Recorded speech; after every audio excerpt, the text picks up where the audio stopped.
이제 좀 쉬었으니까 또 계속 공부하겠습니다. 우리가 이제 투자를 할 때 우리가 군중이 되면 안 된다는 거예요. 군중. 그래서 제가 이제 좀 얘기했던 게 메타인지라고 있잖아요. 우리가 아는 우리의 생각은 우리의 생각일까? 내가 군중에 속한 생각을 하고 있는 걸까? 이런 거를 이제 계속 좀 조심을 하셔야 되는데, 이 시장이 건시안적이라는 말이 있잖아요. 1번 건시안적이라는 말이 있는데, 투자자들이 건시안적이기 때문에 이게 나오는 거예요. 전체 투자자들이. 가장 건시안적인 사람들이 시황 분석하시는 분들이어서 가급적이면 시황 보지 마시고, 특히 오늘 같은 경우는 당장 월요일 주가가 오를까 빠질까 그냥 궁금들 하시잖아요 지금. 근데 그렇게 생각하시면 아무것도 안 보여요. 그거 보지 마시고 이제 올해 말 혹은 3년 뒤에 우리나라 주식시장이 1700을 돌파 못할 건가 못하지 않을 건가 이만 보시면 되는 거예요. 그래서 이제 그런 부분 좀 생각하시고, 두 번째는 요거는 이제 미국 시장이 지금 이제 강세장일까요 약세장일까요 지금? 약세장으로 가고 있는 거예요. 그죠. 그러면은 약세장 가고 있는 게 맞다면은 한 번에 끝나지 않는다는 거예요. 그러니까 지금 투자자들이 제일 이제 위험한 게 급락에 들어오는 친구들이 V자 급등을 보고 들어가고 있거든요. 근데 이 친구들이 지금 급 반등이 안 나오면은 팔고 나올 확률이 높다는 게 문제고요. 지금 우리 일곱 분의 선생님들이 계시는데, 혹시 유료 돈을 내고 부동산 강의에 들어가서 보신 분 한 분 더 보세요. 부동산 강의 들어가 보신 분 하나 둘 셋 넷. 네 분은 부동산 강의 들었죠. 들었을 때 그 비용이 30만 이상이었다 하는 분 손 들어요. 세 분 계시나요? 그러면 우리가 이 7분 중에서 4분이 부동산 강의를 들었잖아요. 그죠? 그리고 그 중에 3분이 30만 이상 강의 들었잖아요. 그죠? 근데 이런 게 10년 전에 없었다는 거예요. 10년 전에는 부동산 하시는 분들이 나이 많으신 우리 뭐 복부인, 뭐 사장님들 이런 분들이 이제 부동산 투자를 하셨는데, 지금 부동산 투자하시는 분들이 밀레니얼 세대들이 부동산 투자하고 있어요. 그러니까 우리 그 회사에서 우리 20대 여자 후배가 있는데, 한참 후배가 있는데 서울 아파트 산다는 얘기 듣고 깜짝 놀랐어요. 그게. 아니 무슨 돈이 있어갖고 20대 여자분이 부동산 투자를 해요. 그게. 그래서 내가 물어봤어요. 이제 커피 한잔 사면서, 아니 무슨 돈이 있어갖고 그 나이에 아파트를 사냐 했더니 갭 투자를 하고 있다는 거예요. 그럼 갭 투자에 돈 어떻게 마련했냐 했더니 4명이서 돈을 모아가지고 하고 있다는 거예요. 그럼 그 4명은 어떻게 모였냐 하니까 부동산 강의를 들어다닌다는 거예요. 그러니까 요즘 20대들이 서울 아파트를 사고, 30대가 서울 아파트를 사고. 근데 그 20대와 30대는 10년 전 20대와 30대가 아니라는 거예요 지금은. 이 20대 30대는 공부를 엄청나게 하는 20대 30대인데 최근 2, 3년 사이에 또 특징이 여유도 확보하고 있어요. 부동산 투자에서.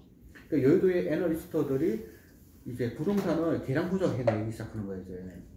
그러다 보니까 우리 주식 투자하시는 분들보다 부동산 투자하시는 분들은 바보들이 아니라 엄청 열심히 공부하고 충분히 많은 비용을 내면서도 공부를 하시는 분이고, 그분들이 또 스터디를 해요. 책도 읽고 계량 분석하고 있고, 완전히 그냥 뭐 파이썬 같은 거 공부해가지고 뭐 시그널까 다운받아가지고 타공부하고 있더라고요 이게.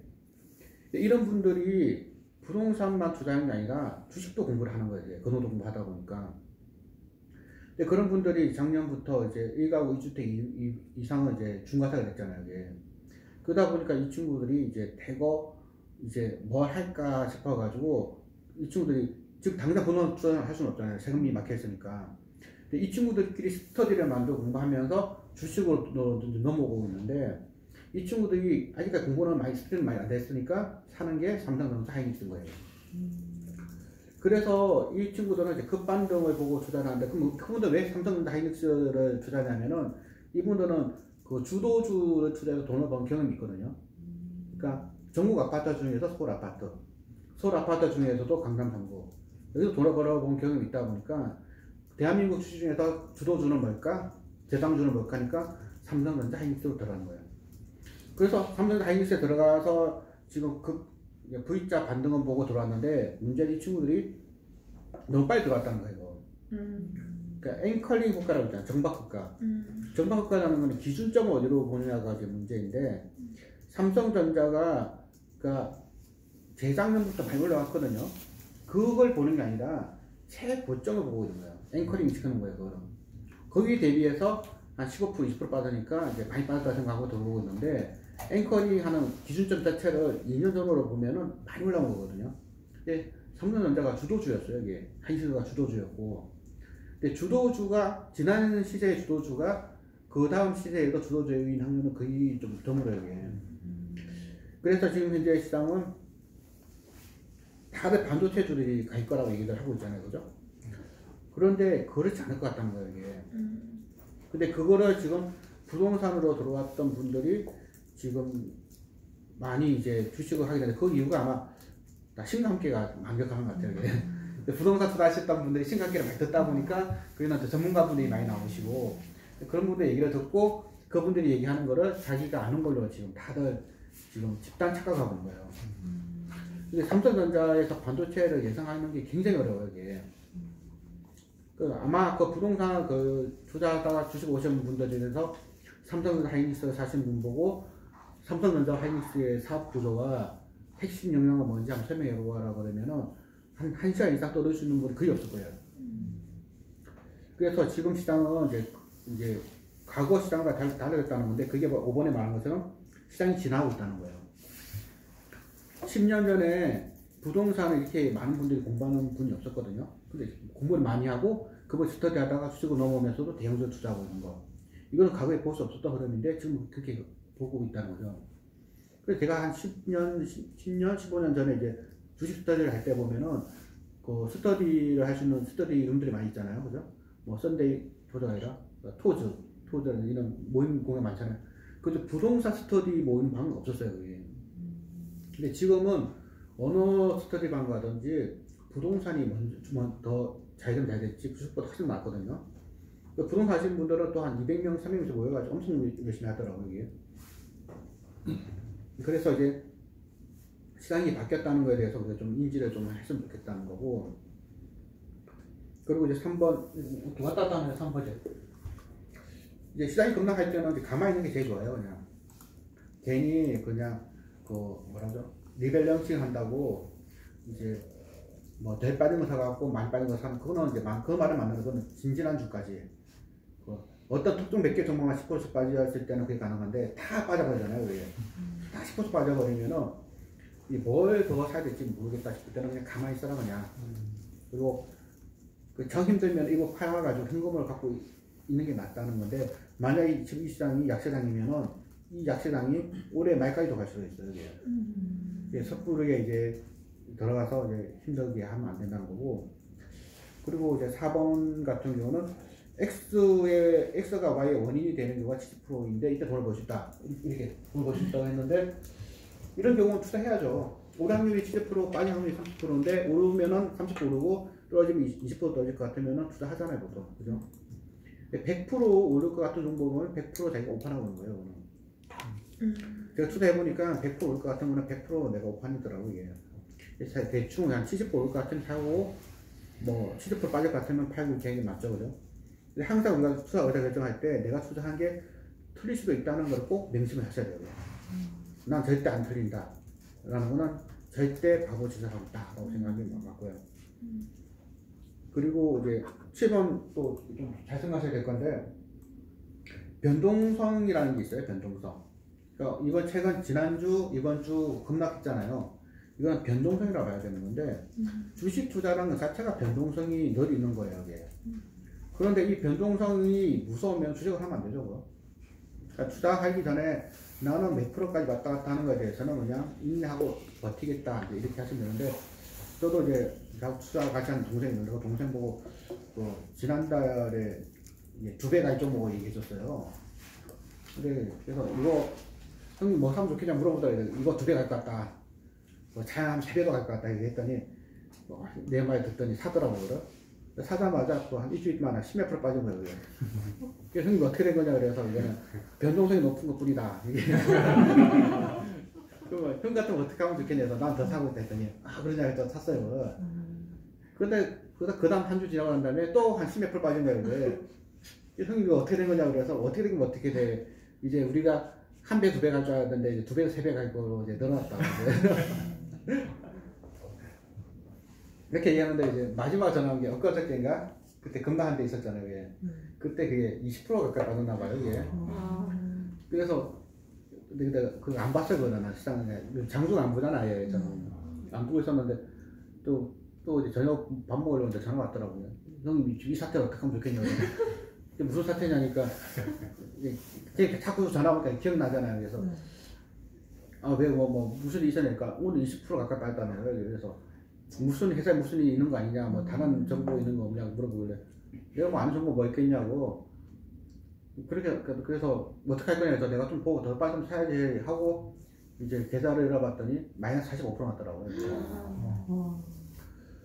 그래서 이제 근데 어제 보니까 어제 장중 보니까 어제도 한 20% 가까이 빠진 거예요. 그래서 내가 샀죠. 샀는데 이번에 전화가 안 온 거예요. 이놈이 손절했나봐 이게. 아 그래서 이제 근데 나중에 이제 딴 사다 하다가 얘기했더니 그 친구가 형 이제 어떻게 하냐 그래서 우리가 처음에 한 배, 두 배 갈 건데 이제 반토막 났으니까 두 배에서 네 배까지 가지 않겠냐. 이게 얼마나 급반등 가려면 이렇게 애를 먹이겠냐. 그 시점이 언제냐고 물어보더라고 이제. 답답하잖아요. 이게. 뭐 내년이나 내후년까지 되겠지 했더니 이렇게 깝깝해 하더라고요. 근데 투자라는 게 늘 이제 그냥 한 번에 날아가면 딱 좋겠죠. 그냥 사자마자 떡상하면 좋겠잖아요. 근데 시장이 그렇지 않다는 거예요. 이게. 근데 이제 더 좀 주의할 거는 무조건 싸게 사야 된다는 거예요. 무조건. 근데 무조건 싸게 사려면 시장이 급락해 해야 되는데 급락해 할 때가 거의 요즘 같은 때라. 거고. 그럼 여기서 이제 당장 내일 주가를 맞춰라면 못 맞추죠 우리가. 그런데 우리는 이제 한 4월, 5월에 사면은 제가 다음 달 모임 때까지는 이제 여러분들이 이제 내가 뭘 사고 싶은 거 이제 준비해 오셔야 될 거 아니에요, 그죠? 그럼 제가 이제 한번 이제 컨퍼베이드 잠깐 이건 좋다 안 좋다 하는데 제가 오늘 좀 이따가 제가 이제 재무제표 몇 가지 지표만 보시고 골라오시면은 어지간하면은 다 돈 버실 거예요 이제. 왜냐 급락했기 때문에 지금 1600대 사면은 1600대 사가 손해 보려면 1400, 1300이 올 연말이 돼야 돼요. 그잖아요. 여기서 20% 빠진다면 손해보는 거잖아요. 그러니까 만약에 1650에 사서 10% 손해를 평균 보려면은 1400대가 돼야 되거든요. 올 연말까지. 그런데 이게 1400대가 되면은 PBR이 거의 0.56배? 그러면 우리나라는 거의 그냥 그럴 수도 있죠. 그럴 수도 있는데 그럴 수도 있지만 그게 오래는 못 갈 거라는 거예요. 그래서 이제 좀 공부를 해보시면 좋겠다는 거고요. 그건 나중에 우리 토론할 때 그런 얘기 좀 하겠고요. 그리고 8번에 이제 투자는 여러분이 알고 있는 공만 쳐내기 위한 기다림과 같은 게임이다. 그러니까 기다리는 게임이에요. 그냥 오르말에 올라타고 난 다음에 난 장기 가치자라고 하고 버티는 건 오기지. 이건 아무것도 안 해요. 그냥. 그래서 이제 급락할 때 사면 되는데 급락할 때는 여러분들이 투자하실 때 제일 주의할 게 내가 무서우면은 남은 안 무서울 거라 생각해봐요. 내가 무섭고 내가 겁나면 남은 더 겁나는 거예요. 이게. 그리고 내가 탐욕스러울 때 남자 더 탐욕스러운데 내가 이제 저기 에스트랜드에 근무한다고 그러나 정사부에 있는 형님이 있거든요. 형님한테 한 번씩 내가 시장 급락할 때마다 전화 한번 해봐요. 오늘 얼마 손해봤어요? 얘기하면은 내가 손해봤다 그러면 마음이 위로가 막 되는 거예요. 그게 난 저 사람보다 낫지 뭐. 그잖아요. 이게. 그러니까 이제 좀 상대적이니까 그죠? 그래서 오늘 이제 책 두 권을 이제 갖고 왔는데 여기서부터 내가 하려고 그랬어요. 근데 지난주까지는. 근데 시장이 급락해가지고 여기에 대한 얘기 좀 해드려야 될 것 같아서 내가 듣기도 했고 또 책은 바지 빠른 아빠들이 온다라는 이 책하고 내가 아까 말한 이게 아빠와 딸의 주식 투자 레슨. 근데 둘 다 이제 바지 빠른 아빠의 투자가 관련된 거잖아요. 그죠? 그래서 저는 아버지 학교라고 있는데 거기 가보신 분 계시나 모르겠어요. 가보신 분 없나요? 한번 그 검색해 보시면 나올 거야. 아마 그 아버지 학교 같은 것도 있는데 다 애기 아빠들이잖아요. 저 총각들 없으시죠? 있나 총각? 아 결혼 안 했어요? 네. 아, 그러면 나 결혼하시면은 이제 도움이 되실 거예요. 근데 이게 요거를 이제 좀 설명드리는 거는 이제 이 책이 어떤 책이냐면은 아빠가 딸한테 주식 투자를 강의해 주는 내용이거든요. 근데 이게 미국에서 2017년인가 그때 친아빠가 친딸한테 주식 투자를 강의를 해 주는 건데 강의해 주는 거는 우리가 너무 똑같은 거예요. 한 달에 한 번, 두 번 모여서 이렇게 얘기를 하고 그거를 미국 팟캐스트에다 올린 거예요. 그래서 그 팟캐스트가 인베스트 ED라고 우리 신과 함께 있잖아요. 그것처럼 인베스트 ED인데 신과 함께는 3프로님이 나오시잖아요. 신과 함께가 굉장히 좋은 프로죠. 내가 아까 효과가 신과 함께 굉장히 좋은 프로예요. 근데 이 친구들도 미국에 있는 팟캐스트에 올렸고 그거를 이제 책으로 만든 건데 이게 저는 굉장히 좀 부럽더라고요. 이 책이. 나도 이제 딸을 키우는 입장에서 나도 딸한테 이제 주식 강의를 좀 해주거든요. 그러면 우리 와이프가 나한테 하는 말이 당신 얘기할 때 딸 표정 좀 보면서 얘기를 해요. 굉장히 듣기 싫은데 그래서 이 책도 보면은 이 책에 아빠가 나한테 주식 투자 얘기 많이 해줬어요. 이게 해줬는데 애가 전혀 안 들은 거예요. 안 듣다가 이 딸이 30세가 된 거예요. 이제 변호사가 됐는데 이제 돈이 없는 거예요. 이제 돈이 없다 보니까 이제 어떻게 하면 돈을 벌까. 근데 변호사를 해도 돈을 많이 벌 수 있을 것 같지만 미국 변호사 돈을 많이 못 버는지 돈을 못 버는 것 같아요. 근데 생각해보면 제 아버지가 주식 투자하는 사람이잖아요. 그게. 그래서 이 책 내용은 이제 아빠한테 주식 투자에 대해서 좀 배우고 싶다 보니까 그럼 내가 레슨을 하겠다. 2주에 한 번씩, 그러니까 한 달에 한 번씩 해서 매달 이제 그 우리 롤 게임 하는 것처럼 이제 그 캐치터를 내주는 거예요. 그런 거 풀고 이런 식으로. 네, 그런 내용의 책인데 굉장히 좀 마음에 좀 들고 그래서 내가 출판사에서 출판책이 이제 월요일 있잖아. 다음 주 월요일 나올 거예요. 그리고 이제 바짓바람 아빠도 온다는 거는 제가 최근에 이거 3부 나온 책이거든. 이 책도. 이 책은 이제 우리가 어떻게 이제 아빠들이 자녀들을 교육을 해야 될지에 대한 책을 쓴 건데 제가 이대로 살아보니까 우리들이 나이대별로 관심사가 막 틀리더라고요. 우리가 고등학교 때는 대학 가는 게 가장 중요한 거고 대학 다닐 때는 어디 취업하는 게 가장 중요한 거고 취업하고 나면은 그 다음에 결혼하는 게 가장 중요한 거고 결혼하고 나고 애 하나 둘이 생기면 그때부터 돈을 벌어야 되는 거예요. 여러분 다 대부분 그럴 거예요. 지금 자녀가 있거나 지금 돈 필요하잖아요.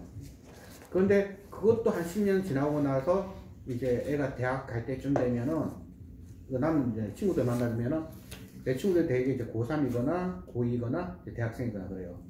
근데 이 친구들 만나면 대화의 한 70~80%가 자녀 진학 문제거든요.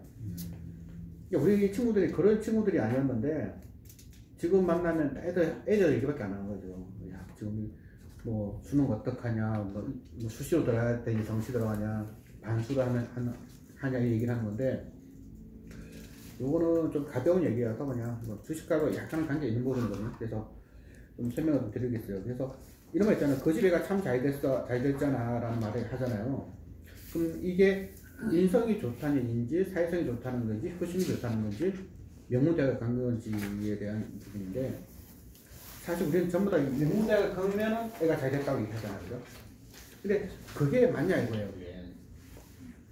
그래서 이제 내가 투자하다가 이제 10년 이상 투자하다 만나신 분들 중에서 이제 어떤 분들은 자기 자녀가 명문대 가는 것보다 주식 투자하는 게 더 중요한 게 아닌가 싶어서 사실 작년에 나한테 한 명한테 맡겼어요. 한번 하루 동안 가르쳐 주라고. 그래서 이제 제가 19살밖에 안 돼. 대학 입시 합격한 상태죠. 그 애한테 한번 내가 이렇게 얘기해 줄 수도 있긴 한데 제 생각은 그래요. 그게 대학이라는 게 그게 그 목적지가 아니라 하나의 과정인 것 뿐이잖아요. 그죠? 그래서 여기도 이제 메타인지가 나오는 건데 이제 우리가 해야 될 거는 아는 거와 모르는 거 해야 될 거에 대해서 이런 거에 대해서 좀 정확하게 좀 해줬으면 좋겠다. 이런 생각을 하게 되더라고요. 그래서 요청을 하루 만에 다 읽었어요. 내용 간단하니까. 그래서 메타인지에 대해서 하나의 예를 한번 들어보겠어요. 퍼 100배라는 김철강 바이오 로스터가 있어요. 퍼 100배짜리 김철강 바이오로직스가 있고 그 다음에 1,500짜리 최강인의 건설이라는 회사가 있어요. 제가 지금 한번 내볼게요. 투자라면은 어떤 기업을 사시겠습니까? 건설. 네? 건설. 건설. 그렇죠. 그 총각. 포 5배짜리. 포 5배짜리. 네. 그러면은 투자하면 다 이거를 얘기하겠죠? 그죠? 그럼 이제 반대입니다. 사장님 입장이에요. 김철강 바이오로직스라는 사장님이 있고 김철강인의 건설이라는 사장님 입장에서 퍼 100배짜리 기업이 있고 퍼 5배짜리 기업이 있는데 자금 조달이 필요해요. 그러면은 이때 지금 무담보대출 금리가 5%예요.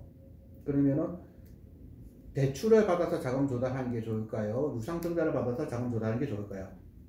왜 어떤 게 더 좋을까요? 유상증자. 왜 그렇죠? 공자본 같은 거 아니에요? 네? 유상증자는 그 증자해서 하는 거니까 투자자들한테 돈을 받는 거니까. 이미 밸류가 높아져 있기 때문에. 그렇죠. 가치를 최대한 당겨서 받을 수 있어. 그렇죠. 이거를 이제 조금 더 계산하면 그런 거죠. 퍼 100배라는 거는 퍼의 역수가 수익률이잖아요. 그죠?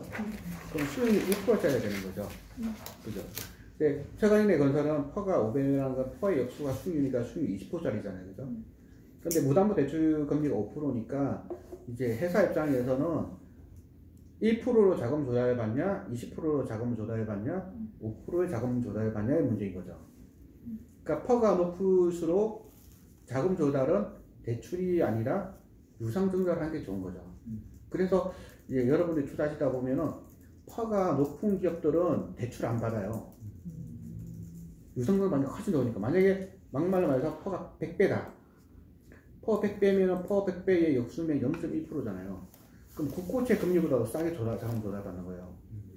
그러니까 퍼 1000배짜리 기업을 운영하는 경영자 입장에서는 유상증자를 받으면 0.1%로 자금 조달하는 거기 때문에 그 자금으로 0.1% 이상의 수익만 내도 자금이면 굉장히 효율적으로 이용하게 되는 거죠. 그죠? 그런데 퍼가 5배짜리 기업을 운영하는 사람 입장에서는 퍼 5배에서 유상증자를 하면은 수익률 20% 이상을 내야 되는 거예요. 그게 불가능한 일이거든요. 이게. 이런 경우에는 담보대출을 받는 게 훨씬 더 나은 거예요. 그러면 이제 철강이나 바이오로직스 같은 기업이 성장주일까요? 가치주일까요?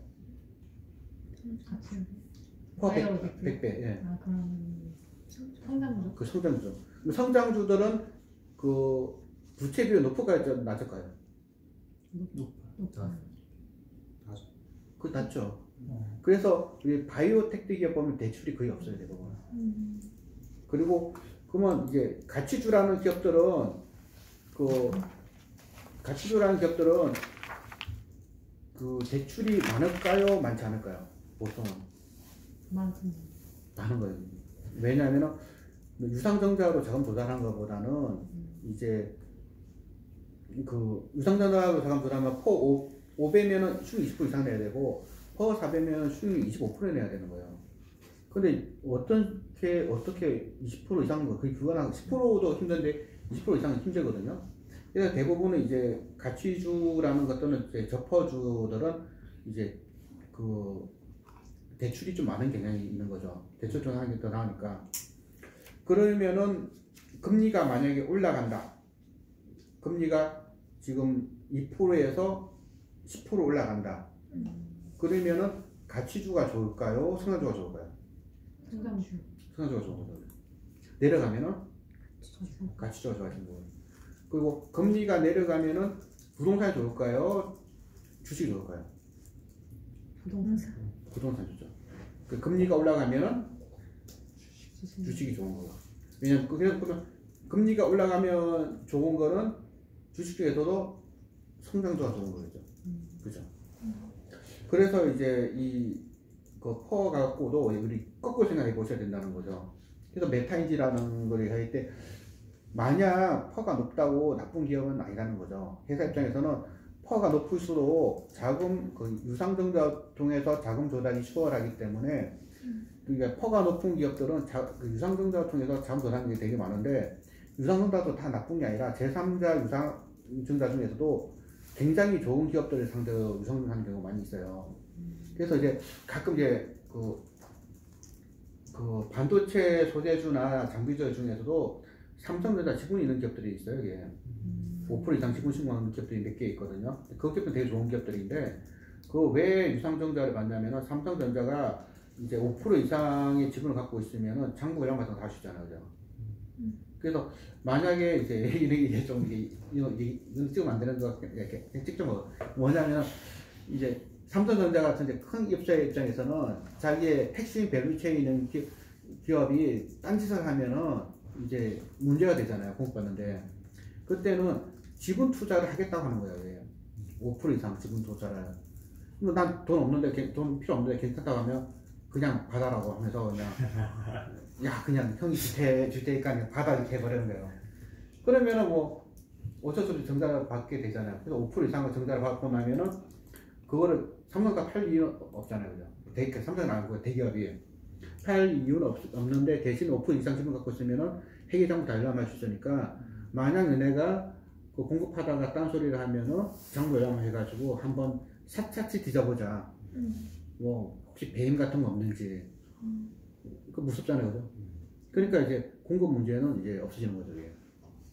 그래서 이제 유상증자도 다 나쁜 게 아니라 그 유상증자 하는 게 그 납품업체로부터 이제 유상증자를 받는 거라면은 그거는 이제 납품업체인 그 대기업이 전략상 이제 증자를 하는 거기 때문에 오히려 더 좋은 거예요, 이게. 그러니까 나쁘게 얘기하면은 공급을 안 하면은 한번 이제 장부 조사해가지고 한번 뚜껑 패버릴 거니까 공급 제대로 해라는 얘기이지만 또 바라는 방향으로 보면은 너한테는 확실히 우리가 밀어줄 거라는 게 되는 거죠. 이게. 그래서 이제 유상증자 같은 거 공시 볼 때도 상대방이 누구인지 조건이 어떤 건지를 기본적으로 다 봐주셔야 되는 거예요. 이게. 그 다음에 이제 출산이 힘든가 육아가 힘든가의 문제인데 이 여성분이 출산 아직 안 하셨죠? 출산 하셨죠? 안 하시나요? 안 하셨어요. 이게 보통 아빠들 아시겠죠? 이게? 뭐가 힘든 것 같아요? 출산 힘들어요? 육아가 힘들어요? 육아가 힘들어요. 그렇죠. 아빠들 다 이해하잖아요. 육아가 훨씬 힘들어요. 이게. 특히 애들 목욕시키는 게 보통 일이 아니거든요. 이게. 보통 목욕은 아빠들이 하는 거잖아요. 그죠? 딱 그래서 아빠가 목욕하잖아요. 힘들어요. 이게. 그래서 매수보다는 후딩이 힘든 거예요. 이게. 그래서 뭐 투자라는 게 그냥 사기만 되는 게 아니고 계속 이제 어떻게 이 회사가 잘 돌아가는지를 봐야 되는 건데 단지 보실 때도 좀 주의하셔야 될 게 스토킹 하면 안 돼요. 이게. 그러니까 회사에 전화해가지고 주가가 10%만 빠져도 막 회사 전화해서 막 따지는 분들 있거든요. 회사 뭐 문제는 없냐, 뭐 잘못된 거 없냐 이렇게 막 이제 막 항의하시는 분이 계시는데 사랑한다는 거는 그냥 이 사람이 잠시 좀 딴점 피는 것도 봐주고 이제 그게 사랑이지 주가가 늘 내 맘대로 그냥 조정도 없이 쭉쭉쭉 가달라 이거는 아닌 것 같아요. 그죠? 그래서 이제 우리가 한번 그 어떤 종목을 잘 키운다는 거는 출산의 고통도 고통이지만 이후에 큰 수익으로 만들어야 되는 거예요. 그래서 같은 종목을 가지고 어떤 사람은 그거로 경제적 자유를 얻는데 어떤 분은 그것 때문에 완전히 거절하는 거예요. 삼성전자를 얘기 좀 했지만 삼성전자를 최고점이라고 생각한 때부터 15% 빠졌다고 저점이라고 사셨던 분들이 20% 더 빠지면 손절할 거란 말이에요. 이게. 근데 우리가 만 삼성전자가 한 4만 5천까지 빠졌거나 4만까지 빠졌을 때 들어간다면은 그 종목으로 돈을 벌 수도 있을 거 아니에요. 그죠? 그러니까 이건 출산보다는 그걸 다루는 육아의 문제가 더 크다는 거예요. 어떻게 수익을 최대한 길게 갖고 갈 수 있는지 이런 부분이 이제 크기 때문에 물론 출산도 중요하죠. 좋은 애를 이제 낳아야지 잘 키울 수 있으니까. 그래서 이제 이 책을 갖고 좀 이게 오번적으로 해서 이게 우리가 어떤 종목을 아까처럼 잘 키우지 않았는데 그래서 이제 이 책에 보면은 수능 만점자 30명을 조사를 했대요. 그 수능 만점 받은 형제들은 성적이 어떤가 했더니 30명 중에서 2명만 그 나머지 형제도 공부를 잘하고 나머지 28명 공부 못했다는 거예요. 이게. 우리도 다 형제도 있는 분들이 계시잖아요. 그죠? 근데 그 둘 다 공부 잘하는 건 별로 없는 것 같아요. 이게. 가끔 있죠. 뭐 둘 다 공부하는 거. 그런데 뭐 오빠는 뭐 어디에 갔는데 뭐 여동생은 네일 아트 가고 뭐 그런 경우도 있잖아요. 그죠? 아빠는 뭐 서울대 어디 갔는데 뭐 딸은 미술하고 뭐 미술이 폄하는 건 아니고 하여튼 이게 그러면 이렇게 이 책에서 얘기하는 건 뭐냐면은 똑같은 환경과 똑같은 교육 방식대로 두 명을 키웠는데 한 명이 잘 되고 한 명이 잘 되지 않는다면은 이거는 부모의 문제가 아니라 애의 속성이 그렇다는 거예요. 투자라는 것도 마찬가지여서 지난번에 투자해서 번 노직으로 그 다음 투자할 때는 돈이 안 벌릴 수도 있다는 거예요. 이게. 그런 거에 대해서 그냥 너무 심각하게 생각하지 말고 그러니 하고 살면 좋겠다라는 겁니다. 그리고 이제 이거는 이제 이 책에서도 이 책에서 나온 부분인데 뭐 예찬이라는 학생이 있었나 봐요. 이 학생이 게임만 너무 좋아하는 거예요. 이거를. 그래서 이 학생이 게임 좋아하면은 게임 한번 만들어 봐라 그래가지고 만든 과정을 이제 블로그하고 카페에 올렸는데 그게 이제 경영이 돼가지고 과학부에 들어가는데 큰 도움이 돼가지고 자녀를 이제 과학부로 보내는데 큰 도움이 됐다라는 이제 부분이 있더라고요. 근데 이 책 이제 다시 이쪽으로 오면 이 책에서는 얘기하는 거는 이 책도 이제 딸하고 아빠의 이제 레슨 부분을 또 잘해가지고 책도 나오고 딸은 경제적 자유도 없고 하는 부분 있잖아요. 그죠? 그래서 그 부분인데 여기서부터는 이 책에 관련된 부분이 들어올 거거든요. 또 한 5분 쉬었다가 다시 시작하겠습니다.